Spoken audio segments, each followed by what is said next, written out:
Hello and welcome to the Authority of Love. I'm your host, Greg Williams, and I welcome back once again Mr. David Walls, Executive Director of the Family Foundation. David, thanks for joining us. Greg, good to be with you on another Friday. It is Family Foundation Friday. That's Yeah, right. and it's our second one of 2023. So, and this is really important because we're on the front end, really, of the short session with legislature, right? Yeah. Kentucky General Assembly. We're in I said we're the front end. We have a few days in, and you're going to tell us more about that. Now, remember, you can hear this on WJMM 99.1 FM. That's Central Kentucky Christian Radio, or at their website, WJMM.com. Click on the podcast tab near the upper right, then click on the Love and Lordship links. You get today's and the previous 2 days' programs. You can also go to Love and Lordship, not the ampersand, A&D in the middle, loveandlordship.com, and find a lot of podcasts and videos and articles that we hope you'll avail yourself to, and contact us. You can contact me at loveandlordship@gmail.com, and we'll give you David's at the end of this so you can contact them as well. So, David, welcome again. Greg, good to be with you. We got a lot going on, We do. and we were talking before, we're kind of excited about what's going on, Yeah, right? There's a lot of absolutely. good things. So give us an update on what's going on in this section, what the biggest news, any victories yet? We're A little early? We're a little early, Okay. but we have faith. We have them in the heavenly realm. Faith. We have them in the people heav- faith. yes. And there's a victory in doing what the Lord's called you to stand each and every Exactly day. right, But right.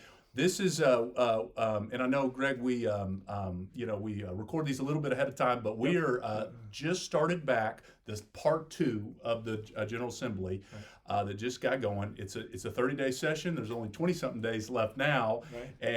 and things are starting to move really quickly. And I'm excited. As you and I talked the last time that I was on, the issue of parental rights is front and center, and I'm excited to report that one of the most important bills that we think one of the most important bills of the legislative session has been filed. It is the Parental Rights Protection Act, House Bill 177, by our friend Representative Shane Baker, just a great champion. Give them that again, Yeah, so we'll yeah. give them a couple more times. Absolutely. House Bill, yeah. the number and Yeah, stuff. it's House Bill 177, the Parental Rights Protection Act by Representative Shane Baker. And folks can go learn more about it on our website at kentuckyfamily.org.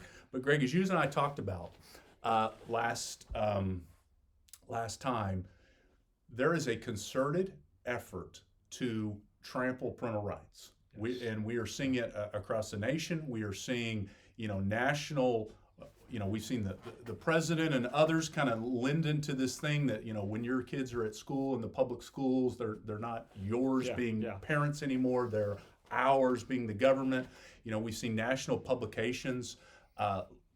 Asking the question, do teachers have a moral imperative to keep parents in the dark? And so much of this, Greg, as you know, surrounds the issue of LGBT issues, pushing an LGBT radical worldview. And so we're thankful that this bill has been filed. And I will tell you, I am thankful for the amount of support that it has already got. As we sit here right now, there has already been at least 41 co-sponsors. Why is 41 significant? That's more than half of the Republican caucus in the House has already signed on as a co-sponsor of that bill. And so, and I'll just share a little bit about what the bill does. So, number one, it recognizes parental rights as a fundamental right. We know we are given the God-given right as parents and responsibility for the upbringing of our child in all areas of their life, but most assuredly in education. And so that bill would have that protection. Number two, it would protect against any age-inappropriate discussion or promotion of sexual orientation, gender identity, ideology in the classroom. Excellent. And look, this is where we've seen examples here in Kentucky. Even in third grade, where this information propaganda has been shared, encouraging students to have conversations with teachers about their, about topics that they shouldn't have, with the undercurrent being, you can talk with me, but don't talk with your parents about this.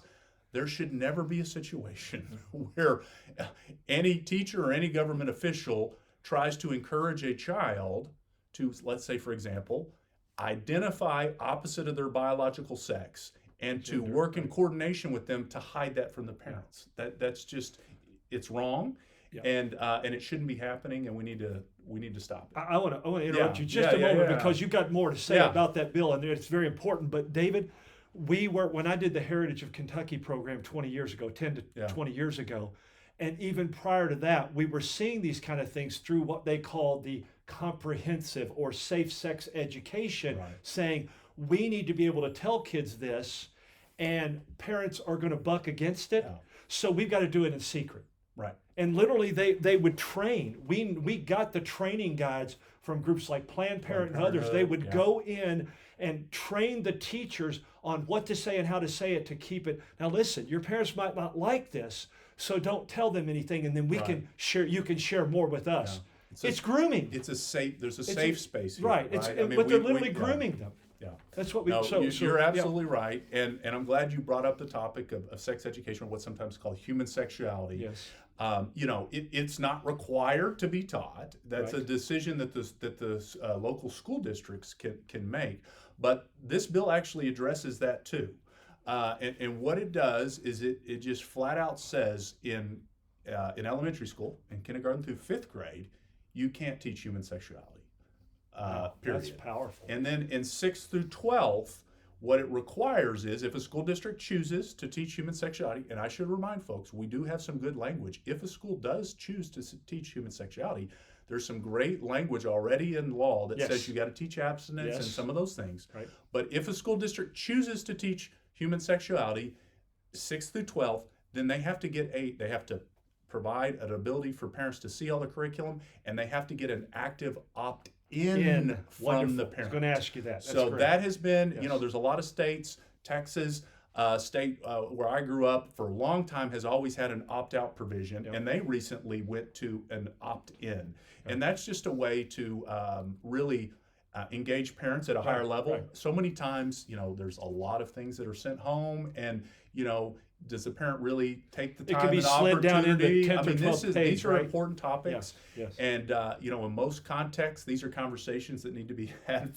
with parents, with their kids, and so we think that's a good balance to strike on that topic. And really, a lot of the bill has to do with providing, obviously, parental rights, but in the school context, providing opportunities for transparency, for parental engagement, for parental involvement. Yes. Look, at the end Disclosure. of the, yes, For disclosure, yes, you yeah, just described absolutely. it. Yes, make sure parents know. Right. Right. There is. I have been saying that this bill is a win-win-win. Yeah. It's a win for parental rights. When you protect parental rights, we know that is a win for kids because no one protects their kids. No one is called and has a responsibility Right. for their kids more than their parents. Yeah. So it's a win for parents, it's a win for kids, and long term, this will be a win for our public schools because we all recognize. I think across the ideological spectrum, folks would say parental involvement in your school is a good thing. Yeah. We want parents to be involved. So some of these common sense provisions that just provide more opportunities for transparency and involvement, that's going to lead to a better school system, I think. You hit the nail on the head Yeah. earlier, though, because it's been going on for 40 or 50 years, way before this issue, but they've Yeah. been leading up to these. The issue is we can say it's common sense and we can say most everybody wants it, but there is a group out there, and that's behind a lot of these things, that literally doesn't want it. Right. They want to remove the kids from the parents. They think parents are the problem, and they talk about many reasons. Yeah. So we've got to continue to fight that battle. Absolutely. And this bill sounds like, David, it doesn't. Is there anything there that you could leave out? Is this not a thing that this bill sounds pretty comprehensive? It is, and I think, and I'm thankful there has been a lot of interest and engagement on the parental rights issue. Right. There's been several different bills filed on this topic. Look, there's been a lot of work I know that Representative Baker has done on this, and I think it hits the three core things that we're looking for any parental rights bill to have. Recognizing parental rights as a fundamental is key because Kentucky is one of the few states that doesn't do that. Pushing back and stopping the outright indoctrination and saying there are some topics like promoting gender identity that just have no place in schools, period. And then third, transparency, Yeah. parental involvement, Involvement, oversight, yes. and so that's what we're looking for. And look, we know there's going to be pushback and opposition, as you and I talked the last time. Part of this is also in response to the fact that the Kentucky Department of Education, prior to the start of this school year, put out an LGBTQI toolkit with inappropriate resources. Yes. Inappropriate is an Yes. understatement. Resources, and one of those things was a pronoun guidance that said, that you have to identify students opposite of their biological sex if they choose, Yes. and you need to keep them in the dark. And so it would address that topic as well. And I mentioned the KDE because it's very interesting, Greg. There was a hearing at the Capitol, the first education hearing that they actually had, and they were talking about the topic of teacher shortage and Yes. the fact that I was in gonna the ask you about environment that. that we Yes. live in, there's, they're finding it harder to recruit teachers, retain teachers. And so the commissioner of the KDE, Dr. Jason Glass, who's the one who put this guidance out, he was asked by the author of this bill, state representative. It was a very telling exchange. And because Jason Glass had said, essentially, if teachers and schools aren't willing to go with this outrageous guidance that tramples parental rights, that teachers should maybe look for another profession. And so Yeah. Representative Shane Baker put him on the spot and said, in the light of the conversation we're having about us not being able to Right. are you still saying that a teacher who won't go along with this woke ideological nonsense should leave the profession? And he doubled down on what he said.